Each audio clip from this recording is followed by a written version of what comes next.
começarmos.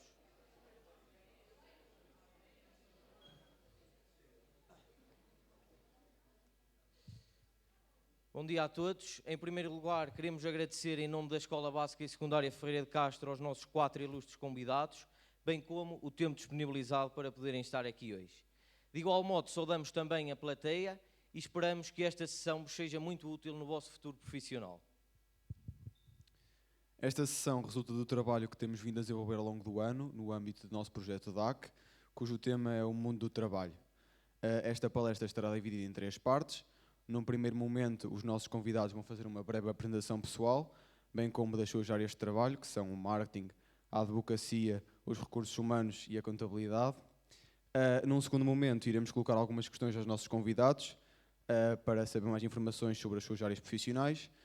E numa terceira parte, convidamos-vos a participar, colocando as vossas questões que vos tenham surgido ao longo da palestra. Quero, antes de começar, pedir para que coloquem os vossos telemóveis em silêncio para que a palestra decorra da melhor maneira. Vamos então dar início à palestra pela voz dos meus 4 colegas que vão vos fazer as perguntas que iniciarão a palestra. Muito obrigado.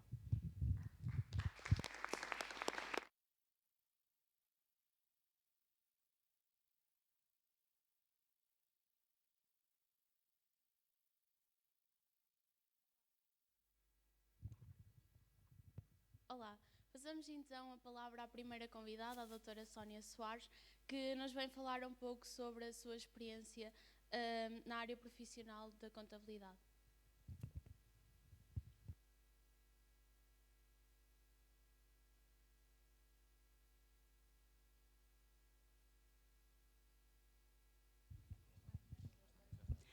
Olá, bom dia a todos.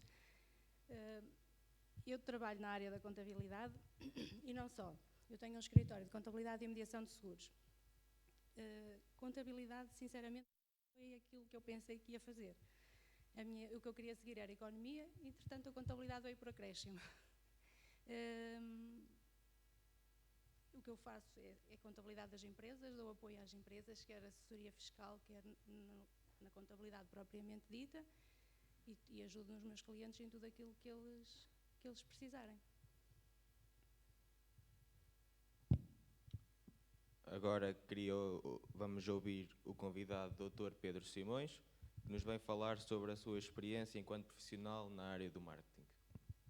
Eu vou-me levantar porque é mais fácil para mim, e desde já obrigado pelo convite.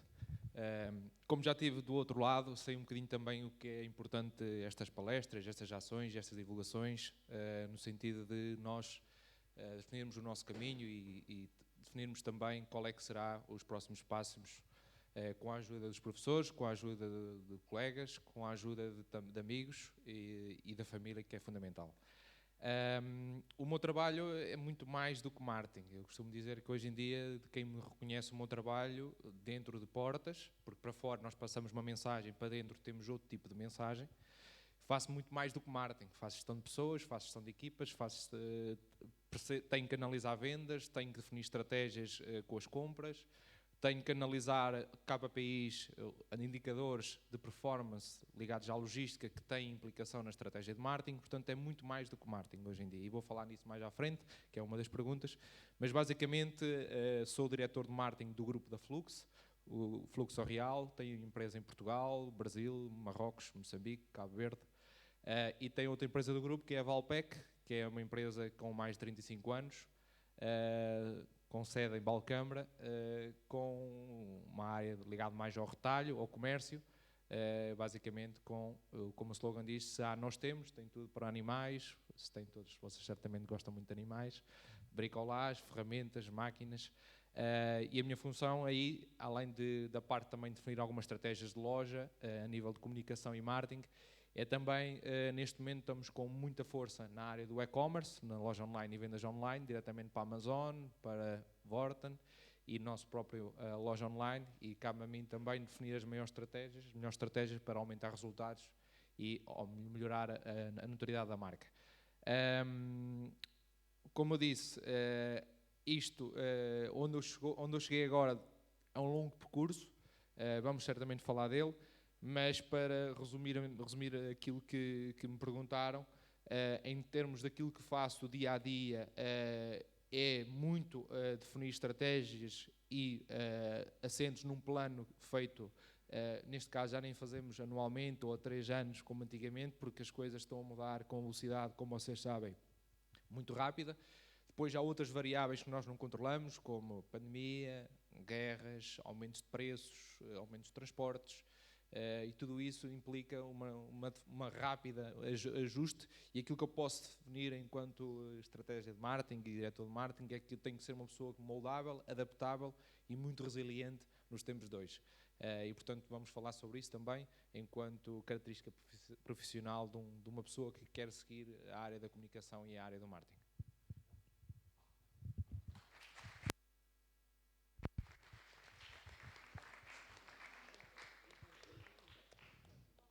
Espera aí.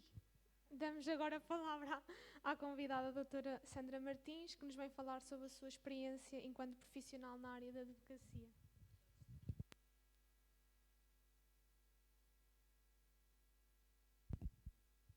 Já estou a trocar as voltas aqui à minha entrevistadora.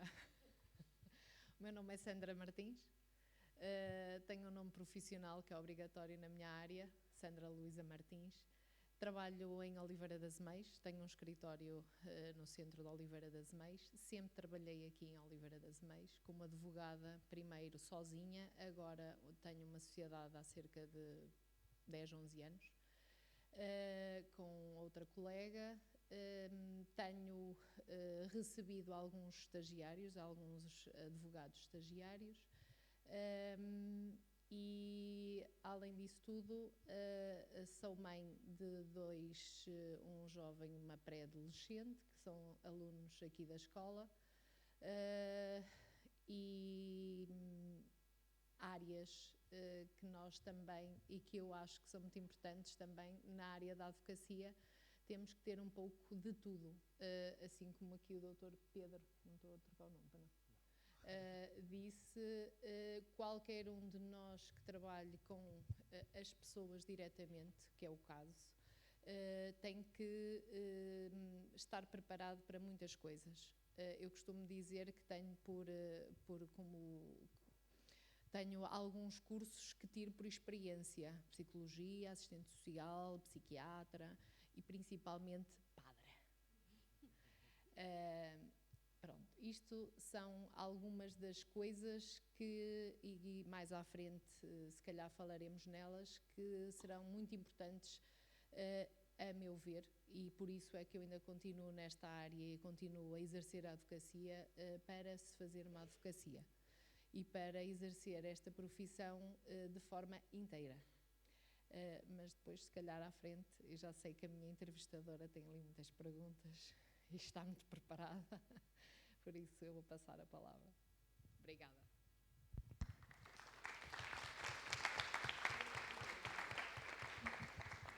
Por fim, passamos a palavra à doutora Rosa Estrela, que nos vem falar sobre a sua experiência enquanto assistente executiva. Olá, bom dia. Em primeiro lugar, queria agradecer o convite. Venho com muito gosto cá. Espero poder dar algum contributo para que vocês façam escolhas informadas. É uma altura fulcral nas vossas vidas. É uma altura difícil. Vocês têm as possibilidades todas em aberto. Vou começar então por me apresentar, já devia tê-lo feito. Eu chamo Rosa Estrela, tenho 52 anos, licenciei-me em Relações Internacionais no ramo de Relações Políticas e Económicas na Universidade de Lisboa em 1992 e trabalho há 25 anos no Grupo Simoldes. A minha função neste momento, trabalhei durante bastantes anos como gestora de cliente, neste momento sou assistente executiva. Em relação ao resto, fico a aguardar então as perguntas dos ilustres entrevistadores para vos poder dar mais detalhes sobre a minha experiência.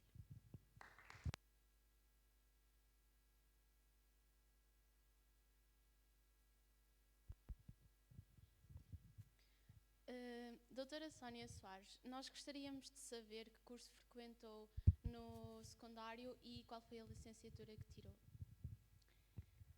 estudei aqui na Ferreira de Castro. Na altura segui a área de informática, quando foi para o 12º ano, que era para seguir a área de economia ou gestão, ou o que desse depois no futuro. A minha intenção sempre foi seguir economia, como disse há pouco, mas nós não tínhamos a informação que vocês têm hoje. Vocês hoje têm acesso a tudo e mais alguma coisa, e nós éramos um bocadinho, a informação era mais limitada, portanto eu não consegui entrar em economia, e depois entrei em administração e gestão. O meu curso é administração e gestão.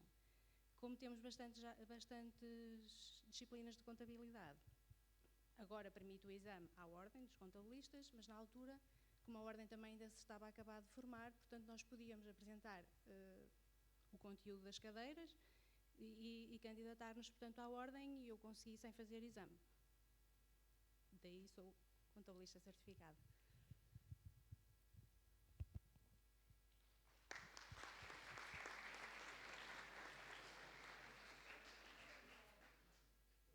Dr. Pedro Simões, o que o motivou a seguir a área do marketing? Bem, eu, ao contrário dos meus outros colegas, eu se calhar vou ser o oposto. Mas isto também é bom para vocês, para perceberem um bocadinho que nem sempre as escolhas que nós fazemos são aquilo que nós queremos seguir. Não fui para a universidade, tirei o 12º em Tecnologias de Informação. O que me levou a seguir o marketing, no início nem sequer era marketing, era tecnologia ligada à parte de informática, tudo o que mexesse com tecnologia era a área que me apaixonava. Agora eu percebi que isso não chegava. Mais do que tecnologia, a tecnologia precisa de pessoas. E as pessoas estão ligadas à tecnologia, e eu costumo utilizar muito uma frase: conectar computadores é uma arte, conectar pessoas é o meu trabalho. E aquilo que me levou a seguir um bocadinho o caminho, e depois vamos falar disso, da minha especialização na área do marketing, tem a ver precisamente com as pessoas, a comunicação e a tecnologia. Eu tirei o 12º, depois fui rapidamente trabalhar, vamos falar sobre isso também.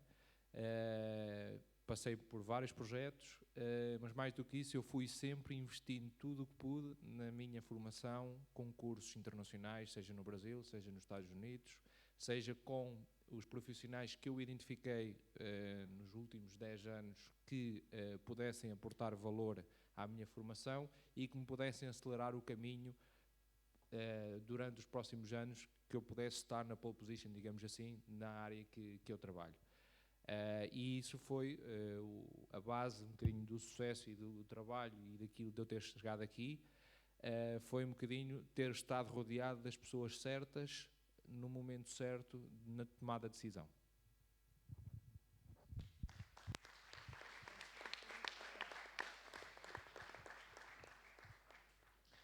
Doutora Sandra, quando foi para o ensino secundário, qual foi o curso que escolheu e porquê? Quando foi para o secundário, escolhi Humanidades ou Humanística, já não me lembro como é que se chamava, mas era essa a área. E porquê? Porque eu, desde que andava na escola primária, sempre quis ser advogada. Eu fui fazer os psicotécnicos, aqueles psicotécnicos que fazem no 9º ano nas escolas. Eu andei na Soares de Basto até ao 11º ano. Só vim cá fazer o 12º exatamente porque as disciplinas que eu precisava só havia na altura aqui na Ferreira de Castro.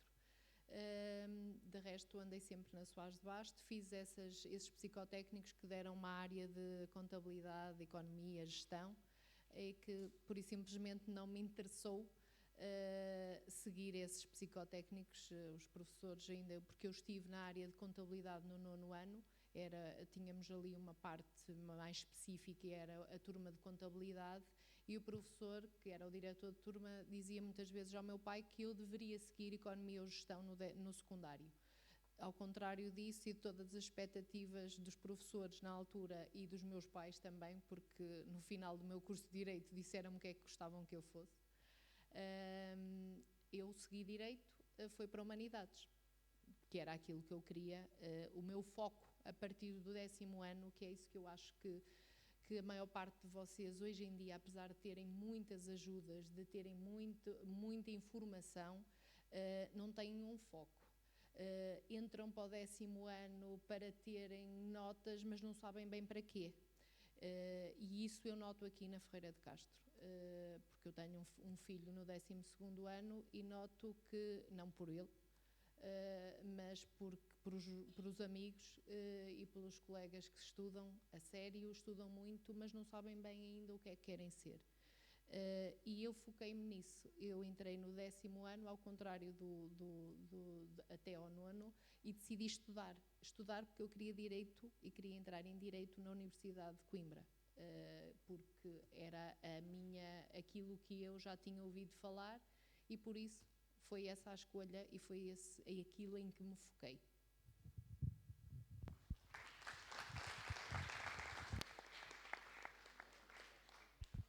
Doutora Rosa, o que a motivou a formar-se em Relações Internacionais? Para mim sempre foi muito claro, desde muito nova, que eu era das letras, nunca fui das ciências. Sempre gostei muito de história, sempre tive jeito para as línguas estrangeiras. As áreas que me suscitavam curiosidade eram todas áreas ligadas às letras e não às ciências. Portanto, no 10º ano também escolhi a área de humanísticas. No final do 12º, pensei em várias possibilidades, nomeadamente jornalismo, que era uma área que também me interessava. Não tinha muito bem ainda a ideia daquilo que queria fazer em termos profissionais, mas sabia qual era a área de estudos que me interessava. E o currículo do curso de Relações Internacionais era bastante aliciante. Era uma formação muito abrangente na área das ciências sociais. Nessa altura ainda não era bem claro para mim que a formação era muito orientada para a formação de diplomatas. Aliás, a questão da diplomacia para mim nunca se colocou, nunca tive intenção de concorrer à carreira, mas havia ali outras áreas que eu achei que podiam ser interessantes e que me podiam dar saídas para depois profissionalmente, quando tivesse uma ideia mais definida, escolher. E, portanto, o currículo tinha uma vertente forte de história, da área da ciência política, que me interessava bastante também, e foi isso que presidiu à minha escolha do curso. Na altura, o corpo docente era excelente, tive o privilégio de ter professores do melhor que há, nomeadamente o professor Adriano Moreira, que foi uma referência para todos aqueles que tiveram o privilégio, a honra de ser seus alunos, e outros, mas ele, de facto, destaca-se. Vocês não vos diz nada, se calhar aos vossos professores já dirá. Era uma pessoa, de facto, absolutamente fenomenal e que marcou gerações e gerações de alunos. E foi isso, de facto. Nessa altura não foi tanto aquilo que eu queria fazer em termos profissionais, ainda foi a área que me interessava, a área que me apaixonava. E a esse nível não fiquei de modo nenhum desiludida. A área era muito abrangente, a formação nos 2 primeiros anos era muito transversal às ciências sociais de uma forma geral. Depois a especialização, tínhamos, se bem me recordo, apenas 2 cadeiras de ciência política e relações internacionais. Depois, a partir do 3º ano, é que de facto a formação já era mais específica para as áreas de estratégia, geopolítica, organizações internacionais. Eu tive a curiosidade agora estes dias, por causa aqui da palestra, de ir consultar o currículo atual. Está um bocadinho diferente, mas no fundamental permanece o mesmo. Portanto, para quem se interessa por essas áreas, acho que continua a ser uma área bastante interessante. Quem quiser trabalhar em comércio internacional, em instituições internacionais, acho que continua a ser bastante interessante.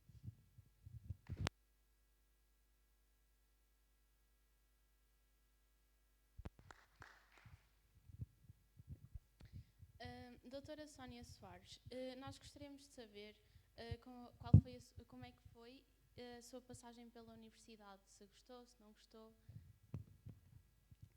Gostei, gostei muito.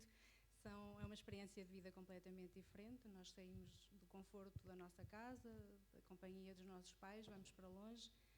Embora não entrei em economia porque o meu pai não me deixava ir para longe, muito mais longe do que o Porto. Eu fui para o Porto para estudar gestão, para ficar mais perto, mas conseguia vir aos fins de semana à casa. Mas sim, faz-se amizades completamente diferentes, vive-se de uma forma diferente.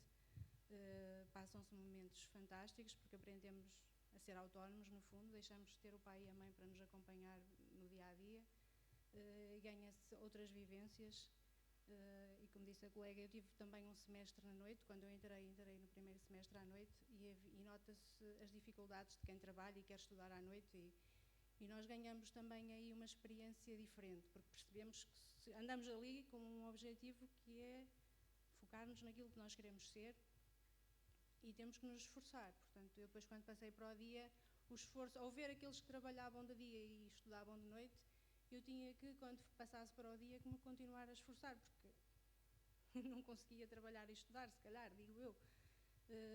E depois vinha à frente a ter outras dificuldades que ao ver o que passo os outros, dá para nós tirarmos outras lições de vida. Portanto, a universidade, além de ser o foco do nosso estudo, da nossa profissão, que vai ser no futuro, aprendemos também as vivências dos outros, porque estamos todos fora do nosso conforto.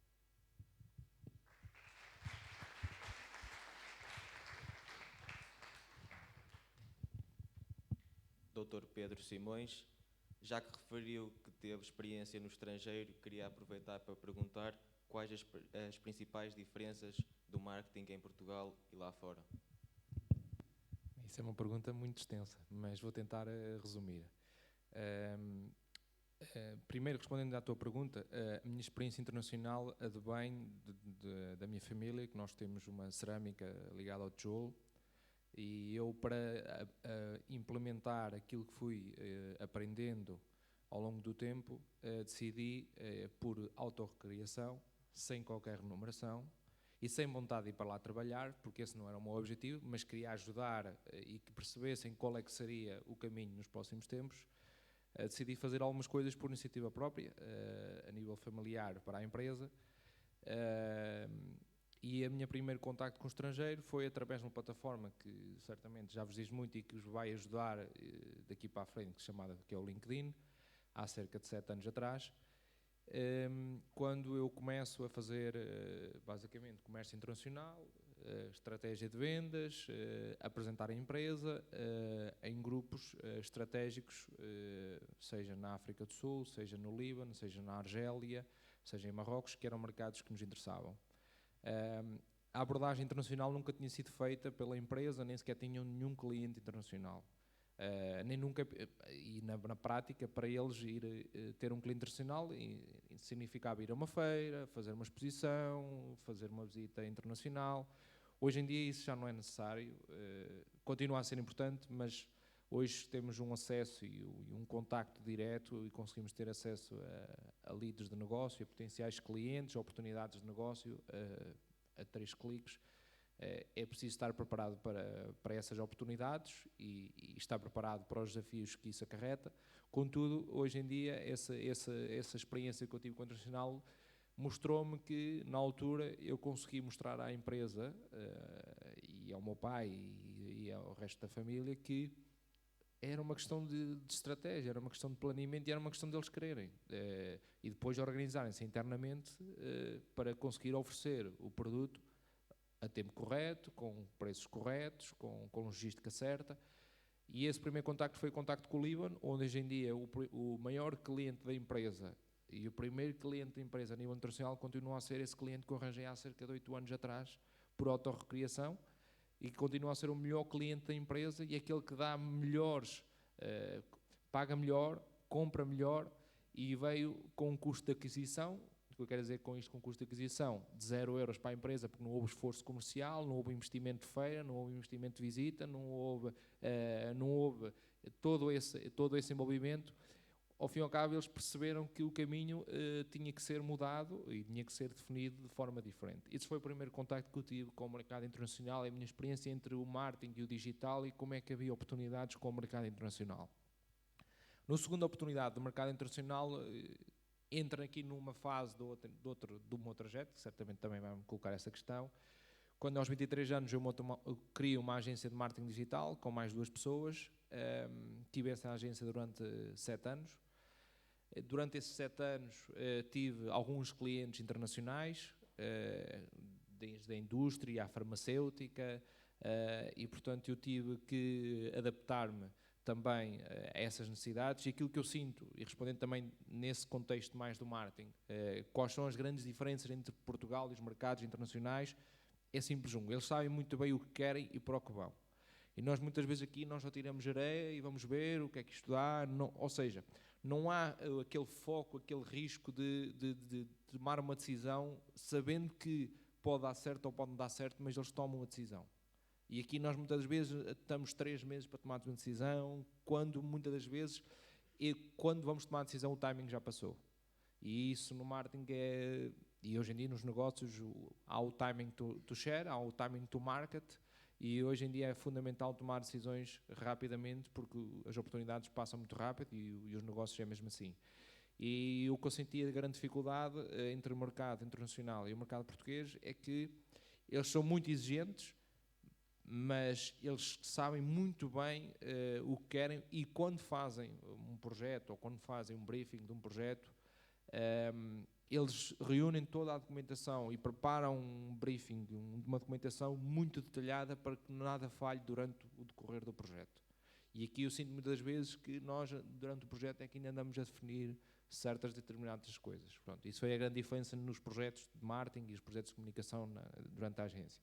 Depois, relativamente a outro projeto onde eu estive envolvido, depois de ter terminado o projeto da agência, depois também já vou falar como é que isso tudo aconteceu, estive ligado ao mundo das bicicletas, uma grande empresa internacional chamada Miranda Bike Parts, com equipas internacionais, ligado ao BTT, ligado ao Downhill, ligado às bicicletas elétricas, e aí o 90% do mercado dos clientes eram internacionais.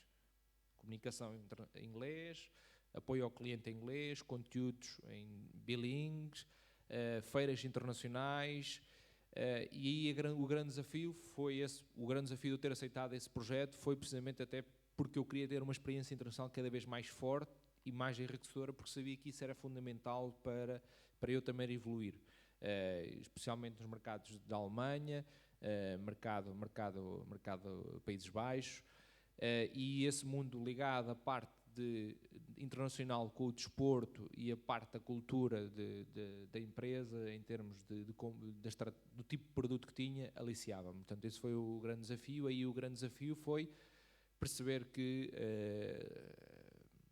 os desafios eram enormes quando nós estamos a competir com mercados completamente com capacidades económicas gigantescas, empresas que têm políticas de qualidade exímias, ao detalhe, ao pormenor, ao milímetro, e aí aprendi muito, e o grande desafio foi perceber que todo o cêntimo conta e que todos os centímetros contam nesse projeto. Agora, com este projeto atual, estamos a falar de um projeto global, onde é uma marca, onde eu trabalho marca e não trabalho propriamente produto. É obviamente que eu comunico produto, mas o meu foco é muito trabalhar a marca, porque nós temos marca própria, que é a Flux, e portanto aqui o grande desafio é que da marca é que nós temos diferentes formas de comunicar e diferentes estratégias para cada mercado, e portanto isso é uma complexidade gigante, porque apesar da língua ser homogénea em 3 países, cada mercado e a capacidade económica e a forma de abordar o mercado é completamente diferente nos 3 mercados.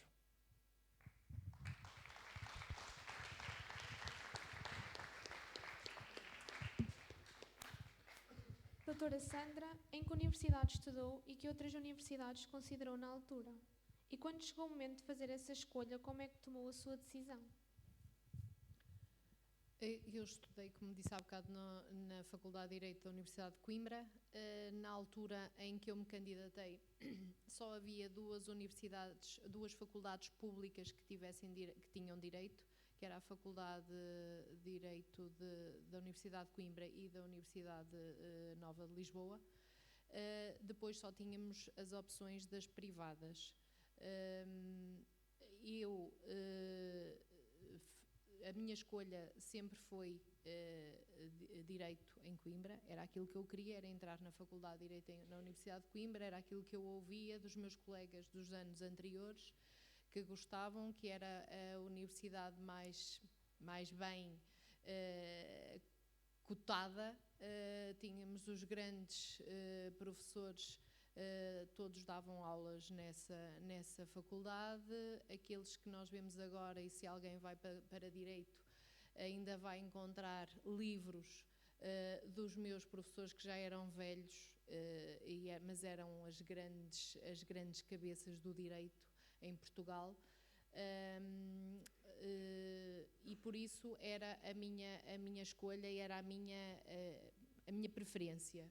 Claro que também tive que pôr nas minhas escolhas, eu pus só Direito nas duas únicas faculdades que havia e depois pus outros cursos porque tinha que preencher, era obrigatório, mas nunca seria uma opção. Tive que escolher e ter como opção uma universidade privada no Porto, que dentro de todas aquelas que tínhamos no Porto, tentei ver aquela que teria os professores, um currículo mais ou menos parecido com aquele que haveria na Faculdade de Direito em Coimbra. Escolhi a Portucalense, fui fazer ao contrário, eu sou da altura, sou do segundo ano em que houve uma alteração nos requisitos para a entrada no ensino superior, que foi a Prova Geral de Acesso. Não sei se alguns de vocês já ouviram falar, se calhar os vossos pais já vos falaram nisso, que era uma prova de tipo de cultura geral. Eu sou do segundo ano dessa tal Prova Geral de Acesso, em que não havia grande experiência, só era o ano anterior. E o ano anterior as médias subiram muito porque era tudo muito ainda novo, era tudo muito aleatório ainda, e então eu estava ali com uma média vai, não vai, entra, não entra naquela faculdade que eu queria, e por isso para Coimbra naquele ano a única exigência, o pré-requisito era a tal Prova Geral de Acesso. Em Lisboa já havia provas específicas de História e Filosofia, assim como na particular que eu escolhi na altura, atendendo também às condições económicas que o meu agregado familiar tinha na altura, era a que me parecia preço-qualidade melhor, e foi na Portucalense que eu me inscrevi, fiz provas e entrei na Portucalense. Claro que depois de saírem as notas a nível nacional, eu entrei naquilo que eu queria e onde eu queria, e foi para lá onde eu fui. Posso-vos dizer que do meu curso, o dia mais feliz do meu curso, porque considero que foi esse o início, foi o dia em que eu soube que entrei, e que baixada lá debaixo de toda a gente a ver as notas e as entradas, em que eu vi que entrei naquilo onde eu queria. E pronto, essa era a minha escolha e foi onde eu consegui entrar.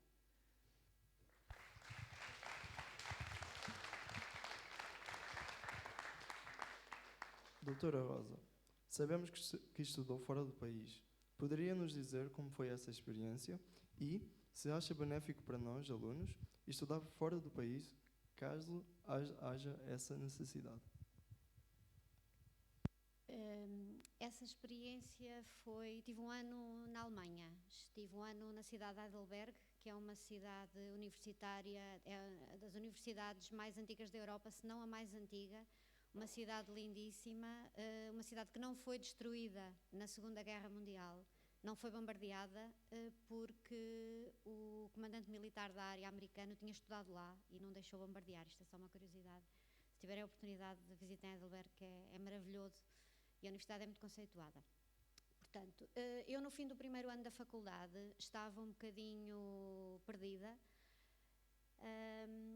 Lisboa não é como Coimbra, não tinha uma vida universitária como Coimbra, porque as faculdades são todas dispersas, era uma cidade muito grande, eu fui daqui de uma zona mais rural, foi um choque muito grande ter chegado a Lisboa, e andava um bocadinho perdida no final do primeiro ano.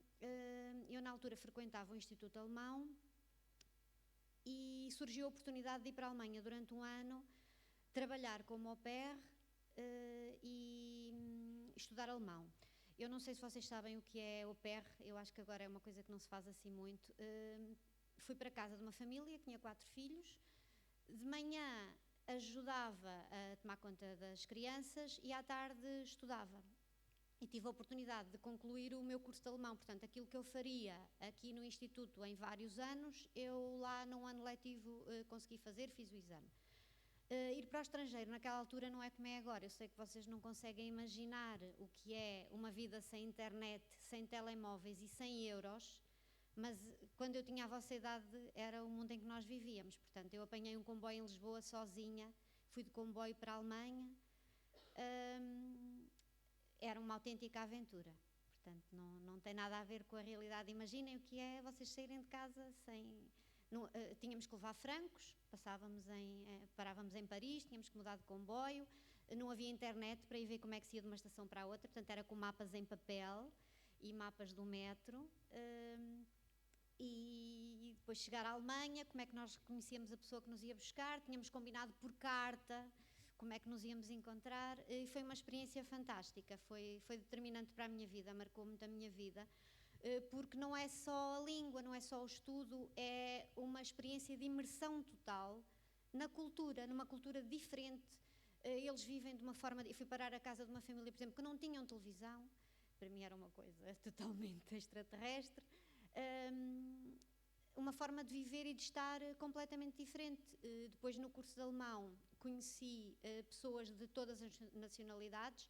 Tínhamos lá, por exemplo, um refugiado afegão, tínhamos uma senhora americana, mulher de um militar que trabalhava lá, tínhamos uma checa, portanto, tudo isso foi muito enriquecedor, abriu-me as vistas para o mundo, que na altura não era tão globalizado como é agora, e acho que é uma experiência fantástica. Entretanto, não havia sequer programa Erasmus naquela altura, estava a começar, que eu acho que se vocês tiverem a oportunidade de fazer é de experimentar, sem dúvida. É imersão na cultura e imersão total na língua. A pessoa não tem alternativa. Eu, na altura, cheguei lá, eu já estudava alemão há vários anos, eu percebia o que as pessoas entendiam o que eu dizia, falavam para mim, eu não conseguia perceber nada, porque eles falavam rápido, depois em pouco tempo tive que me desenrascar porque não tinha alternativa. E depois, num ano, fiquei completamente fluente em alemão. Já tinha as bases também, obviamente, não é? Acho que se vocês tiverem essa oportunidade, devem fazê-lo. Os sistemas de ensino são diferentes, as formas de estar são diferentes, as culturas são diferentes e são experiências que não há nada que as substitua, portanto, não há equivalente, não há. Acho que toda a gente, ou a nível profissional, ou enquanto estudantes ainda, se tiver essa oportunidade, não deve deixar de o fazer. Só tem vantagens. E depois sair debaixo da influência dos pais também, a pessoa aprender a ser autónoma, tem que desenvolver competências de autonomia, não tem alternativa, e tudo isso é bastante importante. Depois aproveitei esse ano também para viajar, não devia dizer isto, mas viajei bastante à boleia, sozinha também, porque não havia dinheiro para mais.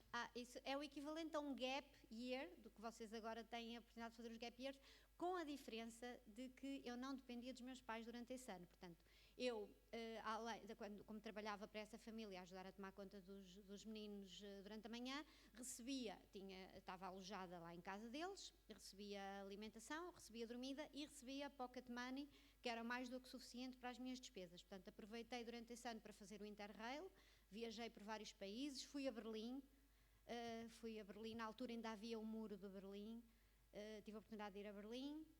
Fui à Irlanda, fui à Suíça, viajei bastante de comboio e à boleia, conheci gente de todo o mundo e foi de facto, foi uma experiência fantástica.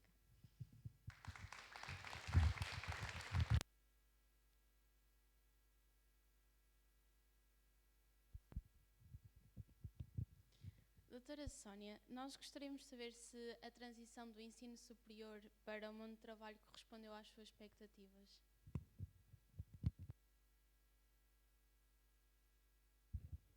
Agora é que tenho que explicar porque é que a contabilidade veio por acréscimo. Quando eu estava desse lado, aquilo que eu queria seguir, portanto, o meu pai era sócio de uma empresa e eu sempre disse que queria fazer a minha vida, que queria mostrar que também sabia trabalhar, não é? Nós achávamos que sabíamos sempre mais, vocês acham também que ainda sabem mais que os pais, e eu queria mostrar que também me conseguia desenrascar sozinha. E aquilo que eu queria era ir trabalhar para um banco. Eu queria seguir a carreira dentro de um banco. Portanto, claro que teria que começar por baixo e depois tentar chegar a gerente de um banco ou qualquer coisa acima, por isso é que queria seguir a carreira de Economia. Não consegui entrar, fui para a Gestão. Gestão é mais abrangente. Gestão nós podemos ir para uma linha de produção, fazer a gestão da produção, podemos seguir a gestão de recursos humanos, há muitas áreas que a gestão financeira, que nós podemos seguir. Quando eu acabei o curso, pus-me logo a concorrer para bancos. Para determinadas vagas que eles tinha formação a mais. Para outras, tinha formação a menos. Eu queria trabalhar, eu queria dinheiro, nós não temos o que vocês têm hoje, nós facilitamos um bocadinho mais a vida. Queria ganhar o meu dinheiro. E fui à luta, então eu disse, ok, eu vou trabalhar um ano para a empresa da família, mas vou continuar na luta à procura daquilo que eu quero. Eu não quero trabalhar para eles, isso é o que eu não quero, mas eu preciso ganhar dinheiro. Então eu fui trabalhar, fui para a administração, para ajudar a senhora que estava na administração. Aprendi um pouco de tudo, ou seja, eu acabei por pôr o curso de gestão na totalidade em prática, porque depois, ao fim de um ano e pouco, eu ainda não tinha conseguido arranjar na banca como eu queria, estava na luta, e tive que ficar mais um tempo. Entretanto, as empresas, como eram duas grandes empresas, foram divididas, portanto, 2 sócios ficaram com uma e outros 2 ficaram com outra, e eu fui sozinha para o escritório de uma delas. Portanto, aí sozinha tinha mesmo que me desenrascar, tinha mesmo que pôr em prática tudo o que tinha aprendido, mas as coisas em termos de sócios, em termos de empresas, elas já não vinham bem de trás, e a empresa em 2000, as duas acabaram por fechar, porque eram empresas familiares e não havia consenso, não se entendiam, portanto, era aquela administração que, se vocês estudarem a história da economia, portanto, era a administração de pai tirano, não é? Portanto, havia só um a mandar e mesmo com a separação não conseguiam fazer a gestão correta e acabaram ambas por fechar. Acabaram por fechar, eu fui para o desemprego. Só que hoje, quando um trabalhador vai para o desemprego, tem a possibilidade de criar o seu próprio posto de trabalho, com apoio, ou seja, recebendo todo o fundo de desemprego que teria para receber num ano, ou 2, ou 3, o direito que teria, para criar o seu próprio posto de trabalho. Na altura, em 2000, quando eu estava no desemprego, já havia essa possibilidade. Mas essa possibilidade era vedada, porque era vedada se a atividade que eu queria já existisse na minha localidade. Portanto, eu não punha a questão de sair da minha zona de conforto. Portanto, eu queria aqui por o Conselho de Oliveira das Meias.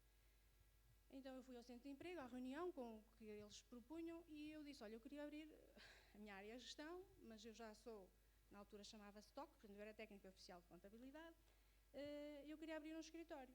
Entretanto, como eu estava na luta, eu queria trabalhar fora da empresa, e eu tinha tirado também à noite o curso de mediação de seguros. E então eu quero abrir um escritório de contabilidade e mediação de seguros no Pinheiro da Bem-Posta, que é a minha terra, tenho um espaço lá, que a renda não é muito cara, e eu acho que consigo. Então eu tive que levar todos os escritórios que já haviam agora não me recordo, num raio de quilómetros, portanto, próximo.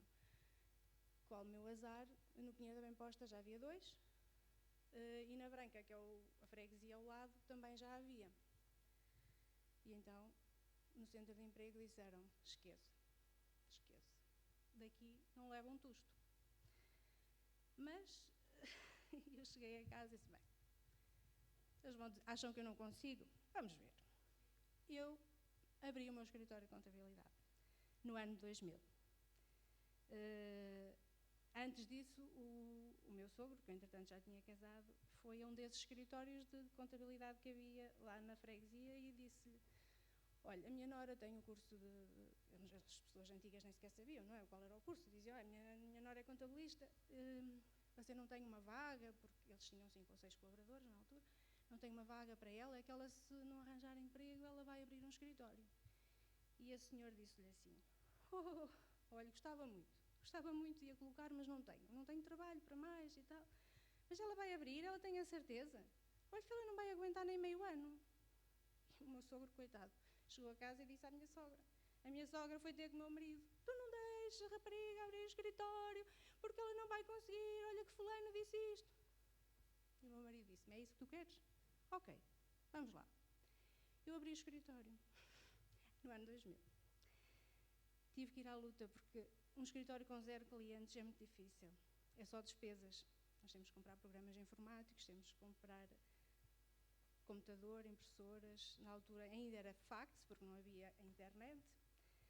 Tínhamos que pagar as telecomunicações, não é? Na altura era só telefone, não havia mais nada. E estar ali um dia inteiro e não vem ninguém, não vem nenhum cliente, é desesperante. Então eu assim, mas eu tenho que ganhar dinheiro, eu tenho que pagar as minhas despesas e eu não vou pedir a mais ninguém, nem a pais, nem a sogros, nem a ninguém. Então, de manhã, fui àquelas empresas que precisam de uma pessoa para o escritório, em part-time, e assim comecei a minha vida. Durante um tempo estive numa de transportes, depois a filha, entretanto, cresceu, ele já não precisava, ok, eu fui à luta, fui trabalhar para outra, por uma de construção civil, depois achei que precisava de mais tempo para estar no meu escritório, porque, entretanto, as coisas vão fluindo, não é? E ainda fui para uma outra também para ajudar, estive em 3, a ocupar as minhas manhãs todas, portanto, eu, durante a manhã estava sempre fora, estava sempre em empresas, que nos ajuda, que nos ensina, vimos as realidades de cada uma dessas empresas, e hoje tenho um escritório, portanto, há 22 anos. Se eu voltar para trás e escolhi outra coisa, não. Mas foi duro, foi muito duro, foi muito duro. E posso-vos dizer que, quando eu já tinha o meu escritório para aí há 10 anos, sei lá, 10, 12 anos, criou-se a figura de promotor bancário, ou seja, nós podíamos também ajudar a angariar clientes para a banca, ajudar, porque o banco, como fecha às 3 horas, as pessoas trabalham até às 5 ou até às 6, há o promotor, está aberto mais tempo, como eu estou aberto, o nosso escritório está aberto até às 7, os clientes podiam vir tratar connosco e nós ajudávamos a tratar do crédito de habitação, do crédito pessoal. Portanto, e também eu aproveitava todas as oportunidades e também me tornei promotor do Santander Tota. E a uma altura foi uma reunião, nós tivemos uma pequena formação e estavam lá, claro, não era só eu, eram vários promotores, portanto, mas eles já conheciam o meu trabalho e fui falar com um dos maiorais, porque ele chamou-me para me tirar umas dúvidas de uma situação. E ele disse, então você está com o seu escritório, você nunca pensou mudar? Eu disse, doutor, se quer que eu seja sincera, eu sempre quis estar desse lado, eu queria trabalhar no banco, mas vocês não me quiseram, quer que eu lhe traga a carta da resposta do Santander Tota? Na altura nem era Santander Tota, era só Banco Tota e Açores. Quer que eu lhe traga a resposta? E ele, a sério que você concorreu? Concorri. Então, e não conseguiu o lugar? Não. Mas ainda está interessada? E eu, porquê, doutor? Se quiser entrar amanhã. E eu disse, não, desculpe. Agora já não. Agora tenho o meu escritório. E é aí que eu estou.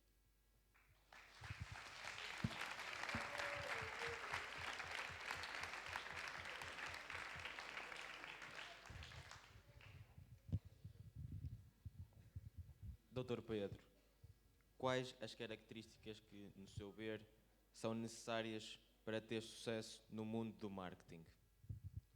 Olha, a minha colega já disse, resiliência. Sem resiliência, seja em que profissão for, nós podemos passar algumas vezes pelo pingo da chuva, mas a resiliência vai ter que ser para acompanhar o nosso percurso. Porque há variáveis que nós não controlamos. E aquilo que aconteceu com esta pandemia e com esta guerra é precisamente isso.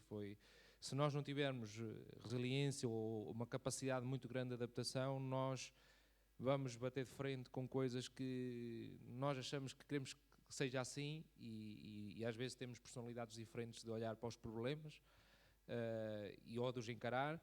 E, portanto, se nós não tivermos uma capacidade muito forte de resiliência, nós não conseguimos vingar. O segundo, tem que haver uma capacidade muito grande de procurar mais a solução e menos os problemas.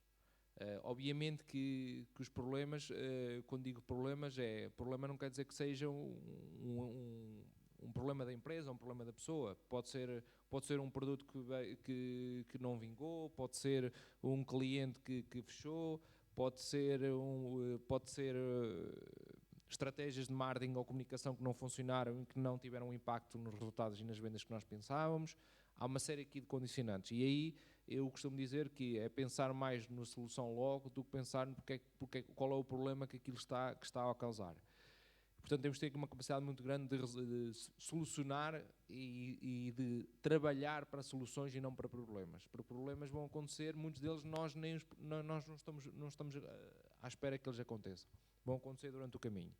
E o terceiro tem que haver uma capacidade muito grande de relação, porque tudo passa por isso.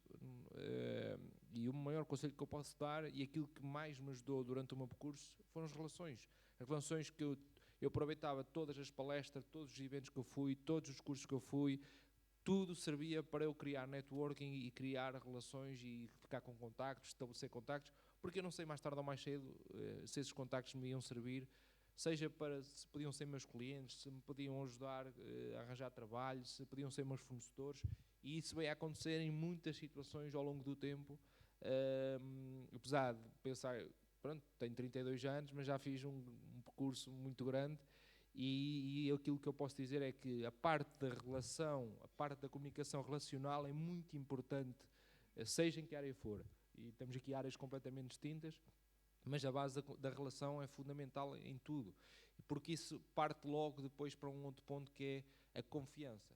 E nós temos de ter confiança no trabalho que fazemos, no valor que nós temos e naquilo que somos, porque senão mais ninguém vai dar valor, e estamos à espera sempre que alguém nos bata nas costas e que nos dê a valorização, nós estamos sempre à espera do outro, e quando nós estamos à espera do outro, isso é a base para, deixa estar aqui, alguém há de fazer, isso passa, isso acontece. Portanto, a confiança, a relação, a resiliência, obviamente que a honestidade, isso já nem coloco em causa, porque isso tem que partir de nós e da personalidade de cada um.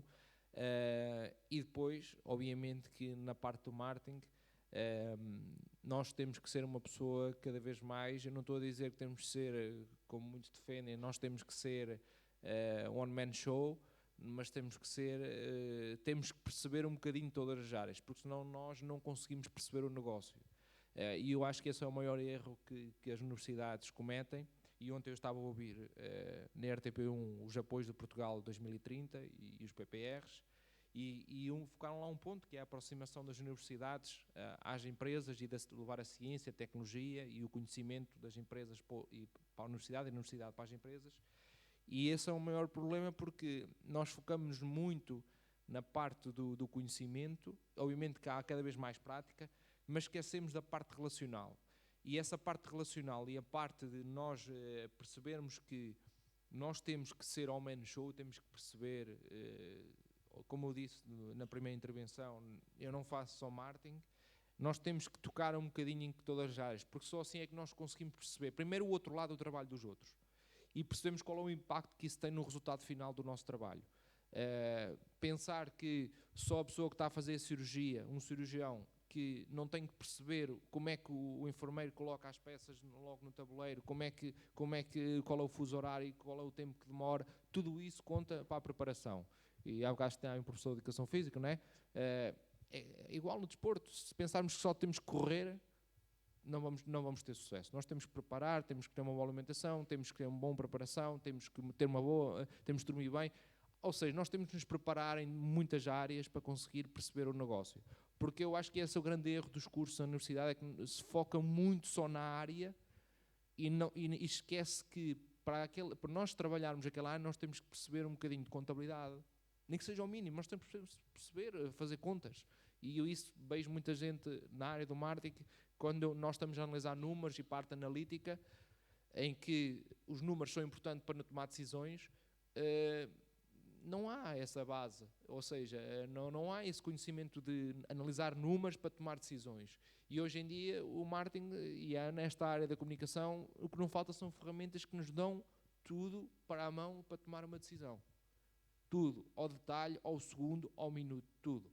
E portanto eu acho que essa capacidade de nós conseguirmos ter e ir para a frente, para a luta, no sentido de Vamos tentar aprender um pouquinho todas as áreas que estão envolvidas. Obviamente que nós depois vai chegar um momento que nós vamos ter que nos focar mais que outras. Eu foquei mais no marketing digital, e há uma das perguntas que vocês focaram. Eu foquei mais na parte digital, mas há quem se foque mais no marketing de gestão de marketing, há quem se foque mais no marketing internacional, há quem se foque mais no marketing e comércio, há quem se foque mais no marketing e design, com design e experiência do utilizador. Portanto, há aqui muitas vertentes que vocês ao longo do vosso percurso e vão perceber. Há muitas perguntas que me fazem, abordam muitas vezes: Pedro, que livros é que me aconselhas, que cursos é que me aconselhas a tirar, pessoas que já saíram da universidade. Eu costumo dizer que isso depende um bocadinho de nossa aptidão. Há pessoas que gostam mais, por exemplo, de estar mais na ação, há outras que gostam mais de estar na análise, há pessoas que gostam mais de estar na parte da criação, outros são mais criativos. Eu acho que temos que também perceber onde é que nós nos sentimos, não é confortáveis, mas que nos sentimos bem a fazer aquilo.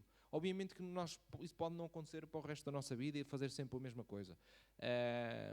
E, portanto, eu acho que tem que haver esta capacidade de 360, mas, ao fim e ao cabo, com o tempo, nós vamos perceber onde é que nós conseguimos aportar mais valor, seja na nossa própria empresa, seja na universidade, seja no próprio grupo de trabalho. Porque quando nós fazemos equipas, e como vocês fazem, estão a fazer um trabalho, há de haver pessoas que uns são mais metódicos, outros são mais, fazem apresentações melhores, outros são melhores a comunicar para o público. Portanto, acho que nós temos também de perceber um bocadinho onde é que nós conseguimos acrescentar valor. E eu acho que é aí que nós muitas vezes falhamos nas empresas, e eu falo também porque também, às vezes, já tive empresa. Às vezes colocamos as pessoas a fazer coisas no lugar errado e às vezes tentamos tirar o máximo das pessoas e não olhamos para elas nos pontos-chave e naquilo que elas podem acrescentar de valor. E eu acho que esse é o problema da competitividade em Portugal, acontece aí. Nós muitas das vezes não conseguimos extrair o valor que a pessoa realmente tem para a empresa, de forma que nós sejamos competitivos, seja nas vendas, seja no marketing, seja na logística, seja nas compras, seja financeiro, em todas as áreas. E, portanto, é esta questão da resiliência envolvida com estes são pequenas skills que, ao fim e ao cabo, hoje se traduzem a um valor acrescentado muito grande.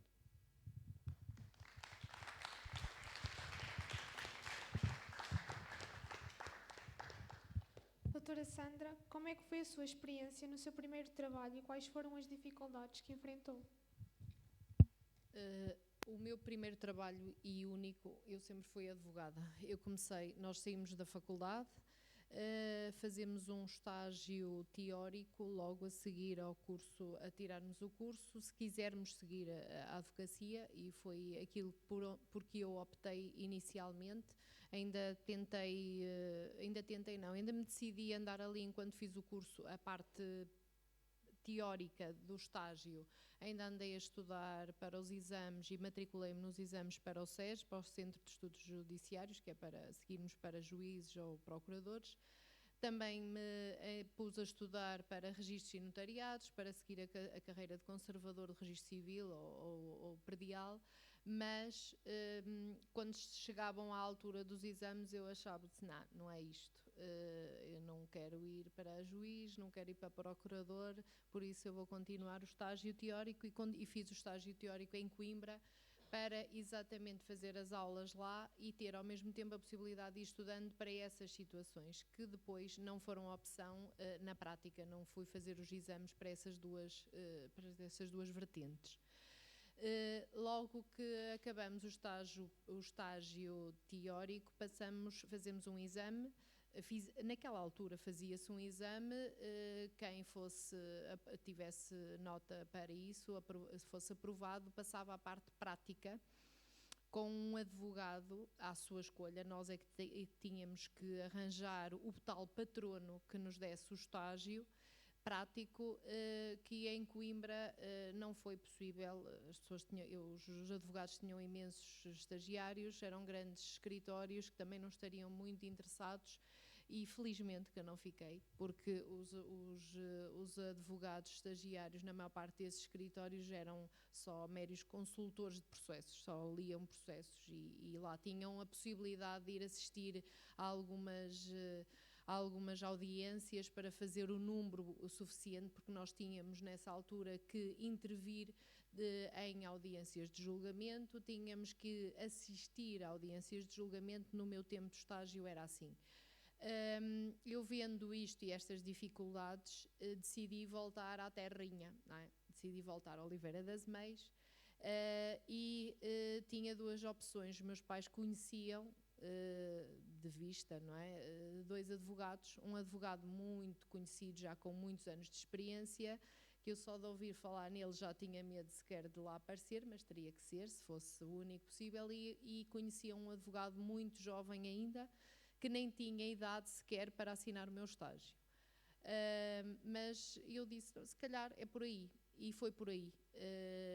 Outra pessoa assinou, mas quem me deu o estágio prático foi um advogado ainda jovem na altura ainda muito no início da sua carreira, que fazia direito, fazia advocacia com uma paixão que me transmitiu. E eu só fiz advocacia em 23 anos de trabalho. Eu sou advogada desde 1999, mas fiz um estágio de 2 anos. Comecei em 97, fiz o estágio e era advogada estagiária. Nesse estágio, o que é que nós sentimos dificuldade? Eu não senti tanto essa dificuldade, e se calhar o porquê eu gostar e o que me levou a gostar tanto do exercício da advocacia, porque eu pude participar em tudo aquilo que o advogado com quem eu estava a estagiar tinha no seu dia-a-dia. Eu assistia a reuniões, eu assistia a tudo e mais alguma coisa. As dificuldades com que me deparei neste primeiro impacto, ou neste primeiro contacto com a advocacia, foi exatamente a falta de prática. O curso de Direito não era só o de Direito na Universidade de Coimbra, ou também da Universidade Nova, mas o de Coimbra é muito, muito maçudo, é muito teórico. Posso-vos dizer que os meus 2 primeiros anos, não fosse a vida académica, eu tinha-me vindo embora. Porque o curso foi uma desilusão nos primeiros 2 anos, de tanta teoria que nós tínhamos que aprender, nós não aprendíamos, nós comíamos essas teorias para depois as despejar nas frequências, e por isso os 2 primeiros anos foram uma desilusão total para quase todos os meus colegas. Depois, a maior parte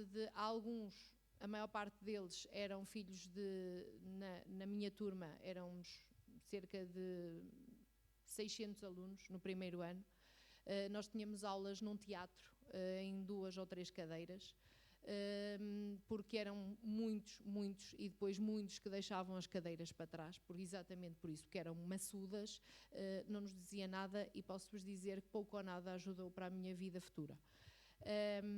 Esses colegas, a maior parte deles, que não se sentiriam tão aborrecidos com o curso de Direito, ou eram filhos de advogados, ou eram filhos de diplomatas, professores catedráticos, tinham uma vista do direito diferente daquela que eu tinha, que era de ver filmes, que era isso que me aliciou a ir para Direito, era ver, eu papava tudo quanto era filmes, que é mesmo assim, de séries de advogados, que nada tem a ver com a minha realidade, porque nós víamos o sistema jurídico inglês, o sistema jurídico americano, e que nada tem a ver com o nosso sistema jurídico, e os tribunais em Portugal não são aquilo que nós vemos nos filmes, aquilo que nós vemos nas séries da Netflix, esqueçam lá isso, porque em Portugal aquilo não existe.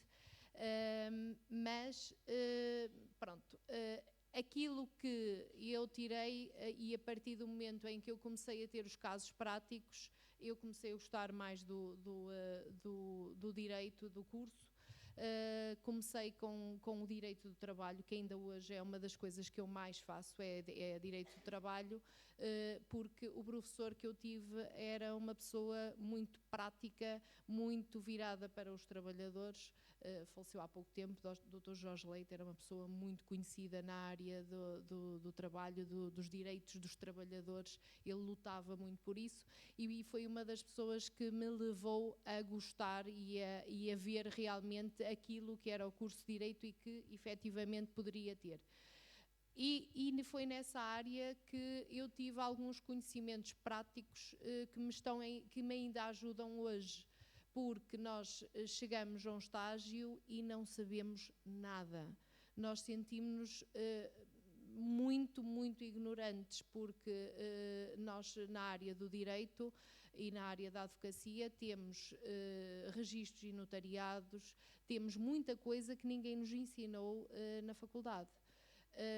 Eu aprendi a fazer registros e notariado com a funcionária do meu patrono e com a minha atual funcionária, que depois, pelas voltas que a vida dá, passou a ser minha funcionária, e essas duas pessoas foram as que me ensinaram a fazer uma grande parte das coisas práticas. A funcionária do meu patrono foi quem me ensinou a fazer coisas muito simples, como ações de cobranças de dívida, que havia muitas nessa altura para fazer, e isso foi a dificuldade que eu encontrei, porque o curso não nos preparou para aquilo que nós íamos ter. E porquê? E se calhar outros colegas tiveram a hipótese de ter outro tipo de estágio, ou seja, se ambientarem com os processos, ver como é que um processo era tramitado, fazer aquela ponte entre a teoria que nós tínhamos arranjado e tínhamos estudado e depois então passar à prática e a isso tudo, vendo o processo em si. Eu posso-vos dizer que no primeiro dia que eu cheguei ao estágio prático, eu estive 12 horas dentro do escritório, porque o meu patrono trabalhava muitas vezes até às 9, 10 da noite. Infelizmente eu ganhei esse vício. Então eu nem sequer, eu levantei-me para ir almoçar, porque ele disse, vamos almoçar. Porque eu nem à casa de banho, eu não me mexia, porque eu tinha a hipótese de estar ao lado do patrono, de ouvir reuniões, de estar in loco naquilo que era a advocacia, ir aos tribunais, assistir aos julgamentos, ir a reuniões com clientes e assistir às consultas, porque nada disto me foi vedado. Só era pedida autorização aos clientes, se eu podia estar presente, e eu tive a possibilidade de assistir a isso. Outra dificuldade que eu tive foi... eu tinha tido na faculdade, enquanto estive a fazer a parte teórica do estágio, decidi ir fazer um curso de iniciação aos computadores, porque na minha altura ainda se usava o MS-DOS e foi isso que eu aprendi nesse tal curso de iniciação aos computadores na Associação Académica de Coimbra, que me deram esse curso e que eu fazia à noite, depois do estágio, para tentar perceber como é que se ligava e desligava um computador. Cheguei ao estágio e o meu patrono tinha um computador e tudo era feito ao computador. E a minha querida amiga Cecília, que era a funcionária do meu patrono, escrevia ao computador como ninguém. Ela escrevia sem olhar para o teclado e escrevia com uma velocidade maluca. E o meu patrono, quando me disse assim, olha, faça esta carta. E eu olhei para ele, eu faço esta carta, para. E ele, faça-me isto assim, assim. Deu-me umas dicas, faça isto, e eu toco a escrever no computador que ele me pôs à disposição. E ele olhou para mim e disse assim, ao fim de uma manhã, da primeira manhã, olha, você só escreve assim ao computador? E eu, só. Eu só tive um curso de iniciação, e ele só, menina, é graça que ele dirá, olha, menina, você assim não vai longe, não se desenrasca. É que a gente aqui precisa de escrever rápido. E eu olhei para a funcionária, ela olhou para mim e eu, bem, está bonito. Posso-vos dizer que isto foi a meio da semana. Esse fim de semana eu não fiquei com os dedos com bolhas, mas eu tive todo o fim de semana a treinar a escrever ao computador. E hoje há muita gente que diz, eu não percebo como é que escreve ao computador sem olhar para o teclado.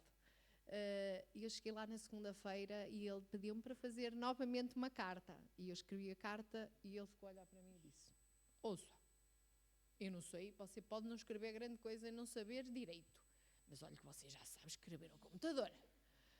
E eu disse: bem, primeira dificuldade ultrapassada. Esta foi, se calhar, um dos exemplos que eu vos posso dar. Todas estas pequenas coisas, nós temos que fazer por elas. Nós não sabemos, quando chegamos ao mundo do trabalho, não sabemos nada. Eu hoje vejo pessoas começar a fazer julgamentos, a intervir, que tremem como varas verdes. A minha primeira estagiária, tive que ir com ela para a primeira intervenção para estar ao lado dela porque ela tinha medo de falar. Eu posso-vos dizer que a minha primeira intervenção num processo, o meu patrono disse: olha, pegue, continue, que eu tenho que ir para esta reja que estão lá à minha espera no outro julgamento. E eu: continuo? O quê? Como? Tive que me desenrascar. E o mundo do trabalho é isto. As dificuldades todos os dias nos aparecem. A maior foi realmente a teoria, que não se aplica na prática. Na minha área, pelo menos, não se aplica. Foi um curso muito teórico e quando nós vimos para cá com grandes teorias, ao contrário daquilo que a maior parte das pessoas pensa, direito não é decorar artigos. Havia muitos colegas que estavam nas particulares que tinham aquela coisa de também que gostariam de estar na pública e diziam: tu sabes o artigo 500 e não sei quantos do Código Civil? Eu dizia: não, hoje eu tenho que decorar tantas teorias, para que é que eu hei de saber o artigo se eu tenho um código para consultar? Direito não é isto, convém que nós saibamos mais ou menos onde é que as coisas estão, mas não temos que o saber de cor. Os códigos são para consultar.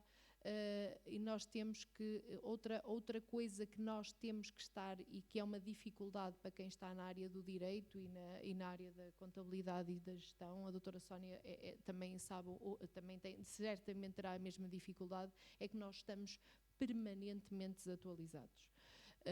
Estão sempre a sair, está sempre a sair legislação nova e por isso nós temos que estar em permanente atualização. Temos que estar sempre em formação. A minha ordem, ao contrário da ordem dos contabilistas, não é muito boa nisso. Faz umas formações sempre muito maçudas e muito teóricas e pouco práticas, e nós é que temos que nos desenrascar, temos que estudar, temos que nos atualizar. Isso são as dificuldades que nós nos deparamos quando chegamos a um curso como o nosso e como qualquer outro. Mesmo que todos aqueles que vão para o SES, quando chegam ao SES, têm que fazer uma preparação teórica, mas muito prática também, porque isso não se aprende na faculdade. E é essa a grande dificuldade.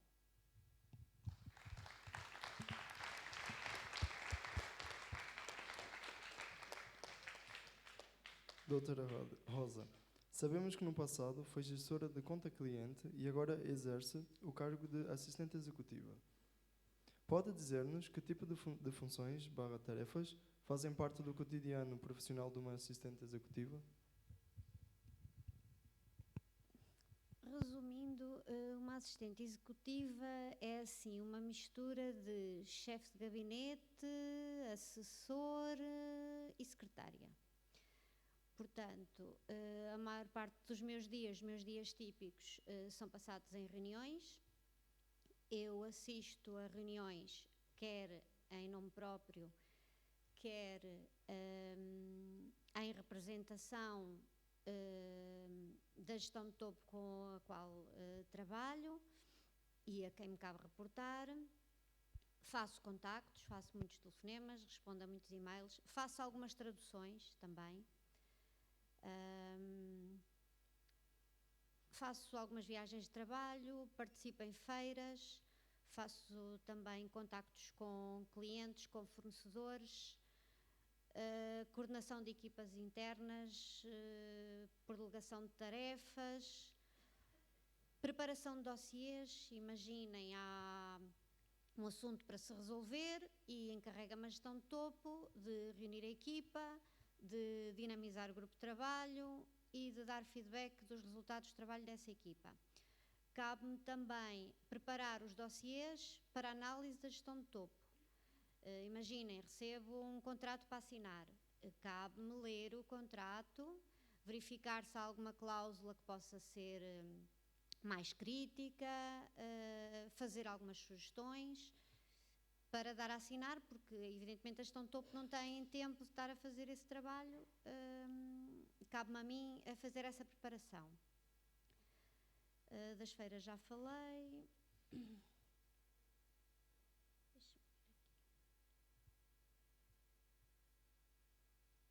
Os assuntos são muito diversos.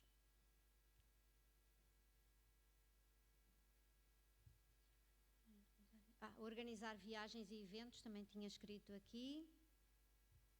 Gerir a agenda, também é das minhas funções. Representar e dar feedback, também é das minhas funções. Acho que basicamente é isso. Não sei se tem alguma pergunta específica.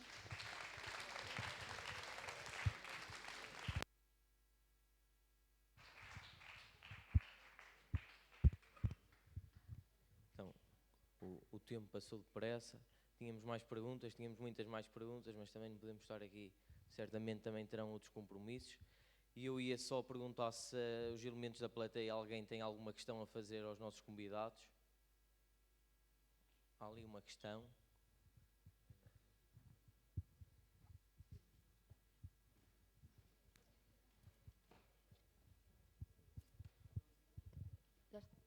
Olá, bom dia a todos. Desde já agradecer à turma do 12º D pela oportunidade de estarmos aqui, por terem convidado principalmente a turma do 1º TTG. E a minha pergunta é para a doutora Sónia. Que palavras ou conselhos diria a um jovem que gostaria de ser contabilista no seu futuro?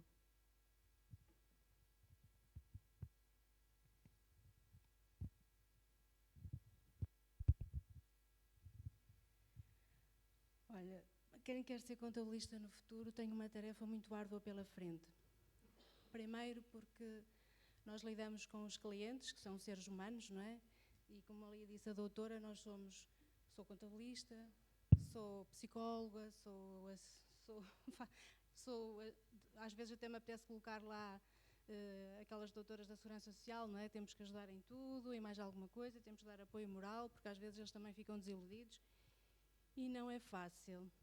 A nossa profissão está em constante alteração. Portanto, aliás, a nossa legislação está sempre a mudar. Nós temos que estar sempre a inteirar-nos do que muda todos os anos. O IRS nunca se faz da mesma maneira, a modelo 22 nunca é da mesma maneira, os cálculos estão sempre, a fórmula de cálculo, as percentagens, está tudo sempre a mudar. E nós temos que estar a par. Eu posso dar o exemplo, por exemplo, de quando foi da pandemia, há 2 anos, quando nós viemos todos, quando foi toda a gente para casa, porque nós contabilistas não pudemos ir. Eu posso-vos dizer que, como disse ali a doutora, a nossa ordem é fantástica, portanto nós tínhamos reuniões diárias com a bastonária da ordem em que nos fazia um resumo da lei que saía e que era aprovada no dia anterior. E eu posso-vos dizer que durante o dia estava ao telefone com os clientes a dizer para terem calma, porque ia sair legislação, para aguardar, que nós também tínhamos que estudar, não é? E à noite estava com os fones nos ouvidos, a adormecer o meu filho e a ouvir o resumo da legislação, porque no outro dia eu já sabia que ia ter clientes a perguntar: então e agora como é que eu faço? Eu tenho que mandar o pessoal para casa, e como é que eu vou receber? E como é que a Segurança Social vai pagar? E como é que... Tudo isso, nós tivemos que estar ao lado dos clientes. E é extremamente complicado.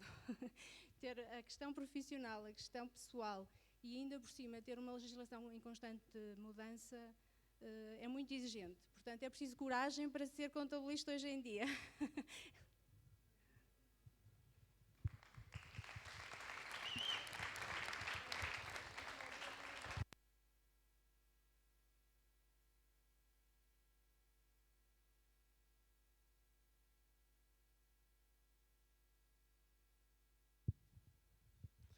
Peço desculpa, temos de terminar assim, mas o tempo corre depressa. e como forma de agradecimento aos nossos convidados, queremos presentear-vos com uma pequena e simbólica lembrança.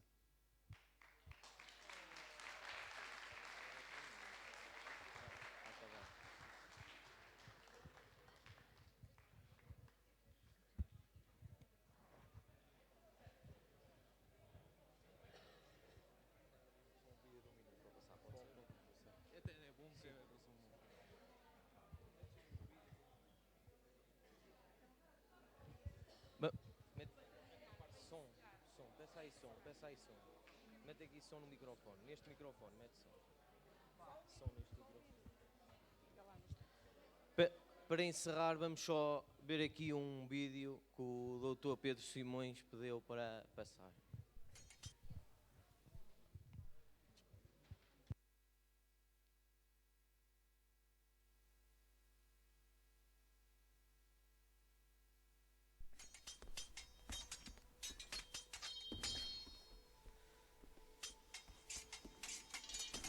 No siempre fui tan hábil.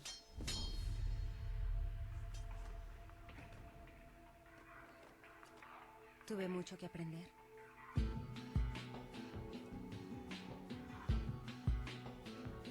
Tuve que practicar. Y practicar. Y practicar.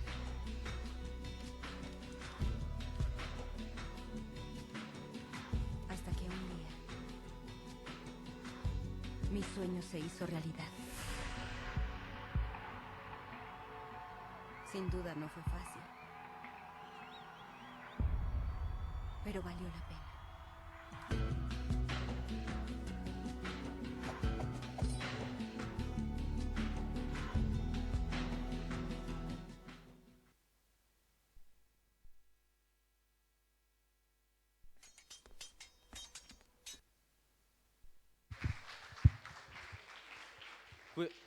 Com este momento damos por terminada a sessão, agradecemos a presença mais uma vez dos nossos 4 convidados e a plateia também. Muito obrigado.